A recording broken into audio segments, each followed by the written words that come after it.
Hemos vivido varios tipos de reuniones, a veces le hemos llamado reuniones híbridas, reuniones exclusivamente por los medios tecnológicos, otras 100% presenciales, y hemos ido aprendiendo, y seguiremos aprendiendo con la evolución de esta pandemia y otras situaciones que podrán venir en el futuro. Seamos sabios. El manual general es muy claro, nos dice que ante situaciones inusuales, y no se refiere solo a esta pandemia, obviamente, ante situaciones, por ejemplo, de un hermano que está hospitalizado, que no puede, por razones obvias, asistir a la capilla, un hermano o hermana que el domingo tuvo que trabajar, pero que, dada la naturaleza de su trabajo, podría mirar la reunión sacramental. Se puede transmitir. Ahora, no significa eso que esa transmisión va a ser una opción y decir, a ver, este domingo no me quedo en la casa, porque total se transmite. No, la transmisión es para esos casos especiales. No hay nada como el compartir con los santos. ¿Cómo se relacionaba el número de pagadores de diezmo íntegro con el número de investidos con recomendación para el templo vigente? Y fíjense lo que aparece en esa gráfica. Cada punto es una estaca o un distrito. Cada punto.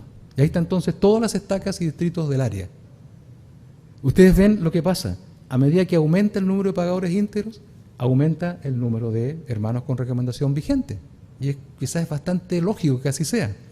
Pero miren lo que pasa además con la asistencia a la reunión sacramental.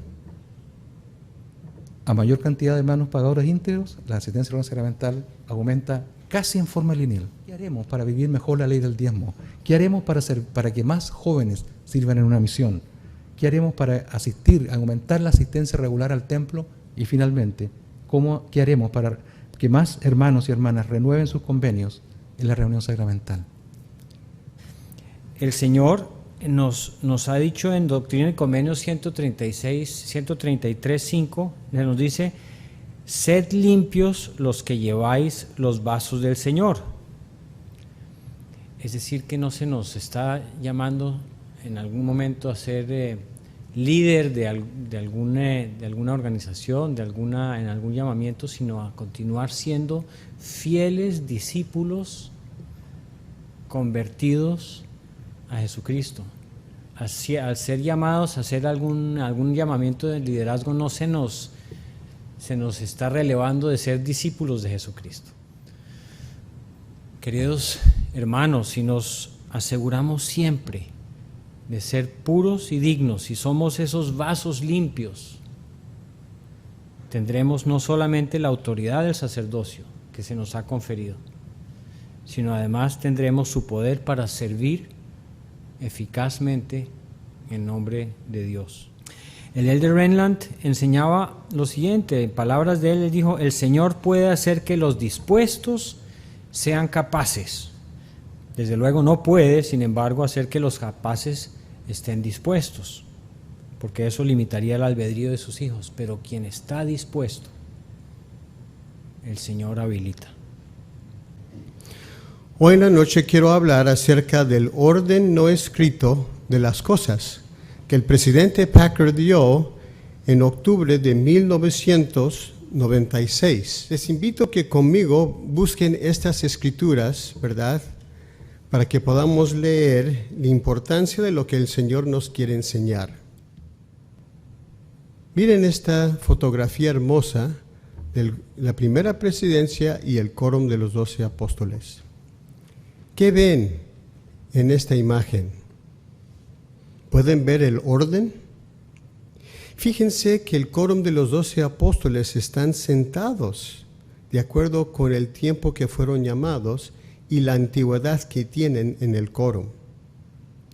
El presidente Nelson, si se fijan, ¿verdad?, nos está enseñando el orden no escrito de las cosas, porque él tiene al presidente Oaks a su mano derecha y el presidente Eyring a su mano izquierda.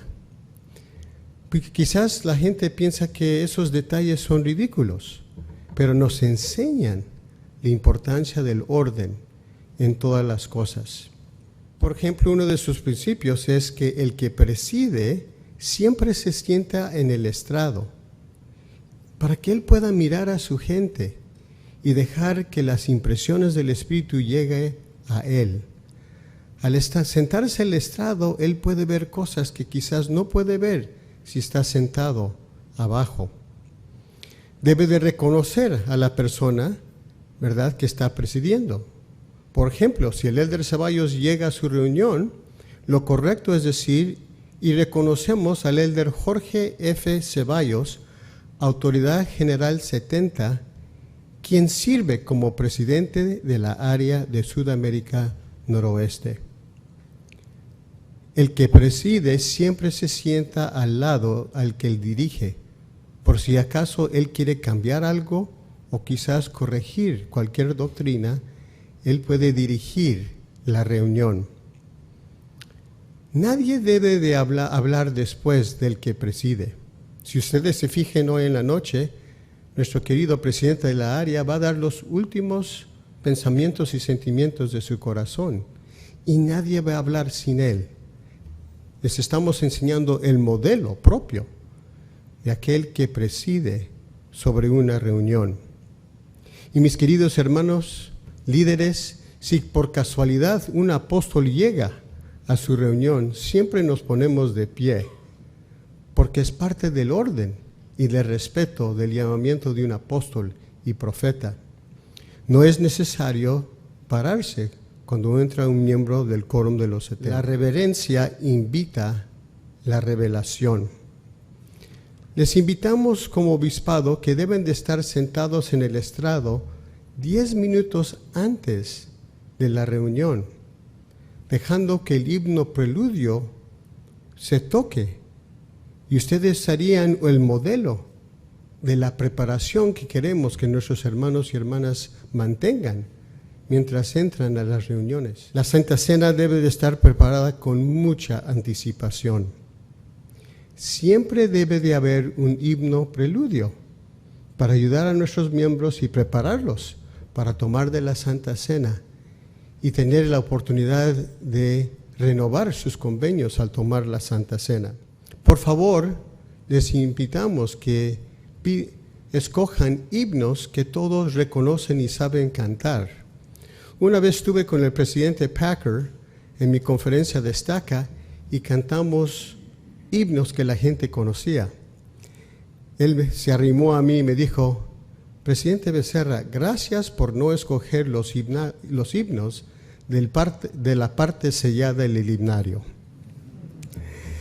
Entonces, para que todos puedan regocijarse y cantar, es importante escoger aquellos que podemos cantar. Debemos de llegar temprano a las reuniones.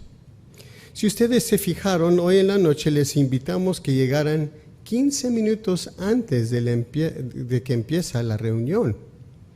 Eso es para que ustedes puedan prepararse, quizás puedan hacerse preguntas o ideas se les venga a la mente antes que lleguen, para que no solamente lleguen a una reunión de la iglesia, sino que lleguen a una sesión revelatoria, donde el Espíritu les puede enseñar íntimamente las cosas más importantes de su liderazgo. El que preside, si les invita a que den un discurso de 10 minutos, debe de ser de 10 minutos. Si les dan la oportunidad de hablar por 15 minutos, debe de ser por 15 minutos. Y aunque tengamos cosas hermosas para compartir, debemos de quedarnos en el límite que nos han dado.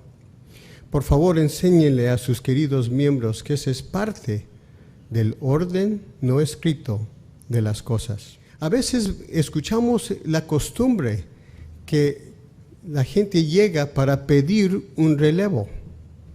No hay tal cosa en la Iglesia de Jesucristo de los santos de los últimos días. No pedimos un relevo, pero sí podemos reunirnos aquel que preside y podemos contarle circunstancias que hayan cambiado en nuestras vidas, que quizás sería más difícil seguir adelante en nuestro movimiento. Pero no pedimos un relevo, solamente le damos las circunstancias que hayan cambiado. Y después, por esa misma revelación que llamamos a los individuos, relevamos a los individuos. El llamamiento es un llamamiento, Y el relevo, en efecto, es otro llamamiento para relevar al individuo.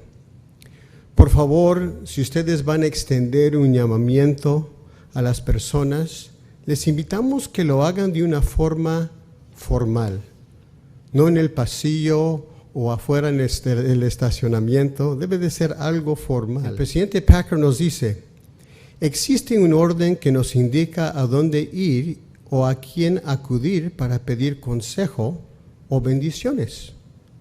Es sencillo, nos dice el presidente Packer, le pedimos a nuestros padres.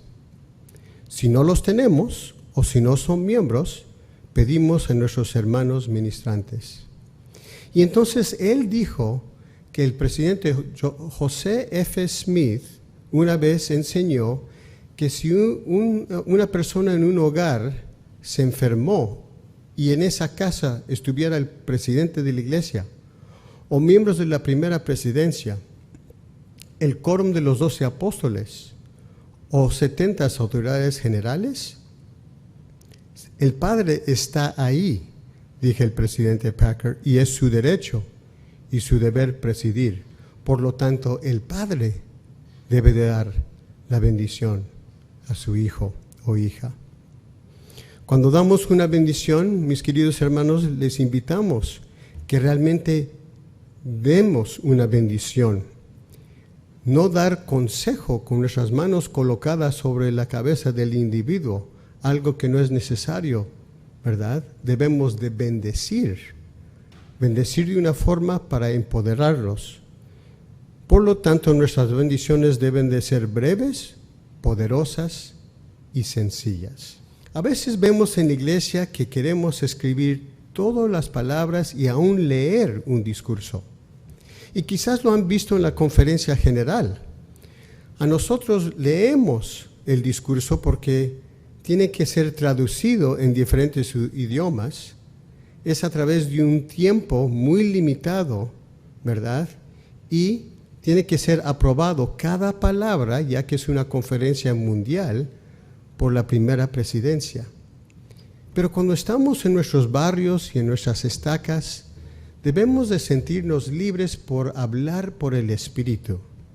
Quizás podemos tener unas citas, unas ideas, pero dejen que el Espíritu caiga sobre ustedes y hablen al instante cosas que quizás no lo han preparado, pero el Espíritu en ese instante los bendice para que aprendan. Fíjense a los 12 cómo están vestidos. Ninguno de ellos tiene barba. Ninguno de ellos tiene bigote. Su pelo no es largo. A algunos le falta poco pelo. Sin embargo, son siervos del Señor.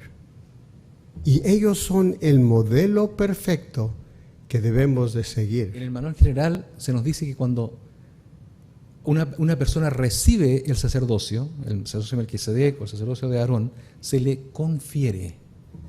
Y tengamos siempre presente eso, hermano, cuando tengamos que conferir el sacerdocio. Muchas veces yo escucho, ponemos nuestras manos sobre tu cabeza y te avanzamos en el sacerdocio. Eso no existe en la iglesia de Jesucristo. El sacerdocio se confiere y se ordena a un oficio.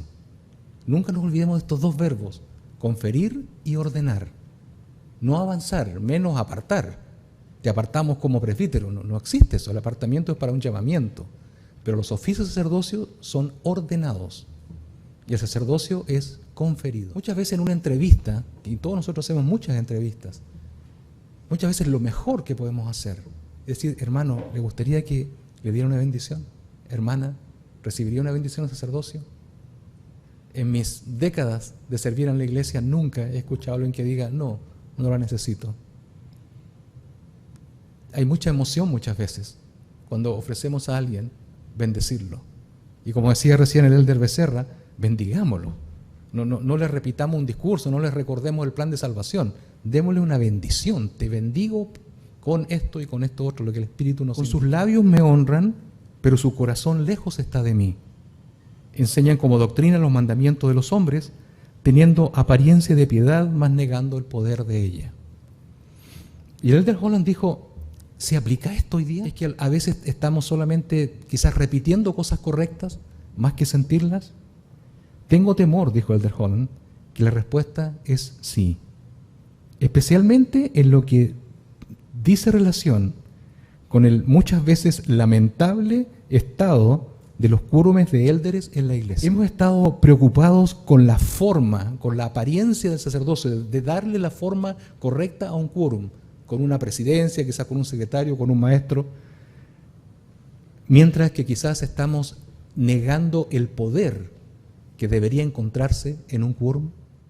Hermanos, esa autoridad que nos ha sido dada, debemos nosotros, por medio de nuestra dignidad personal y por nuestro servicio a los demás, transformarla en poder, de manera que el poder de Dios pueda llegar a nosotros. Hay un llamamiento del que jamás seremos relevados, el de esposo y padre.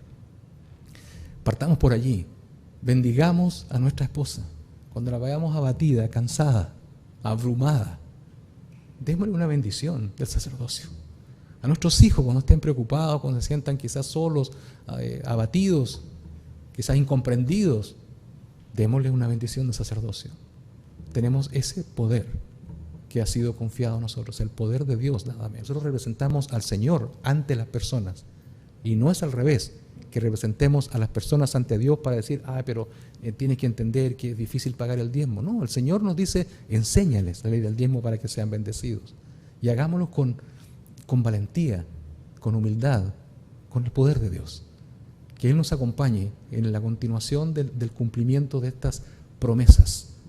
Hermanos, esta es la verdad. Este es el reino de Dios sobre la tierra. Esta es su iglesia. Yo sé que Jesucristo vive, así como sé que el Padre vive y que nos aman infinitamente. Y se los testifico en esta noche en el nombre de Jesucristo. Amén.